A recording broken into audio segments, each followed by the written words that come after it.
السلام علیکم ناظرین، نیوز آر2 کے ساتھ میں ہوں رفعت ملک۔ ناظرین، ایک طرف ساری دنیا کرونا جیسی وبا سے لڑنے اور اس کو شکست دینے میں لگی ہوئی ہے، تو وہیں دوسری جانب بھارتی سرکار، بھارتی میڈیا پاکستان کی دشمنی میں لگا ہوا ہے۔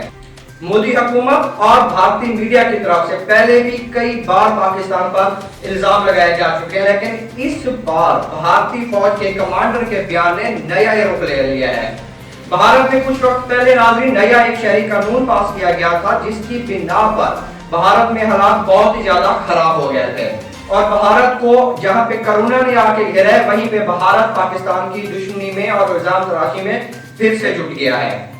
ناظرین، بھارت کے 15ویں کور کے ایک کمانڈر نے بی بی سی کو انٹرویو دیتے ہوئے الزام عائد کیا ہے کہ پاکستان مقبوضہ کشمیر میں لوگوں کو داخل کر رہا ہے۔ ناظرین، بھارتی 15ویں کور کے کمانڈر کے بی بی سی کو انٹرویو دینے پر رد عمل دیتے ہوئے پاک فوج کے ترجمان میجر جنرل بابر افتخار نے سماجی رابطے کی ویب سائٹ ٹویٹر پہ لکھا کہ بھارتی 15ویں کور کے کمانڈر کا جو انٹرویو بی بی سی کو دیا گیا ہے وہ حقائق سے بالکل بھی منافی ہے۔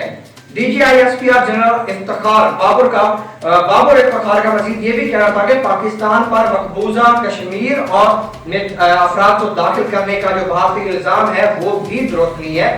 بھارت الزام تراشی سے عالمی توجہ ہٹانے کی کوشش کر رہا ہے۔ مودی حکومت کو کشمیر میں حالات بہتر بنانے پر توجہ دینی چاہیے۔ D G I S P R کا مزید کہنا تھا کہ بھارت ایک منصوبے کے تحت دنیا کی توجہ 5 اگست 2019 کے غیر آئینی فیصلے اور صورتحال سے توجہ ہٹانا چاہتا ہے۔ بھارتی لیڈرشپ کو اپنے اندر اندرونی معاملات میں توجہ دینی چاہیے۔ بھارتی قیادت کو کرونا کی صورتحال پر قابو پانے میں بھی غفلت کا مظاہرہ کیا۔ D G I S P R کا یہ بھی کہنا تھا ناظرین کہ پاکستان نے اقوام متحدہ ملٹری مبصر گروپ کو کسی بھی جگہ جانے سے نہیں روکا۔ پاکستان نے جنگ بندی کے خلاف ورزی کرنے والے تمام مقامات کا بھی ان کو دورہ کروایا۔ پاکستان شفافیت کے ساتھ یہ عمل جاری رکھے گا۔ ناظرین، بھارتی میڈیا اور مودی سرکار کو اس وقت ہوش کے ناخن لینے چاہیے، کیونکہ پاکستان سمیت دنیا کے تمام ملک آپس میں لڑنے کی بجائے اس وبا سے لڑ رہے ہیں۔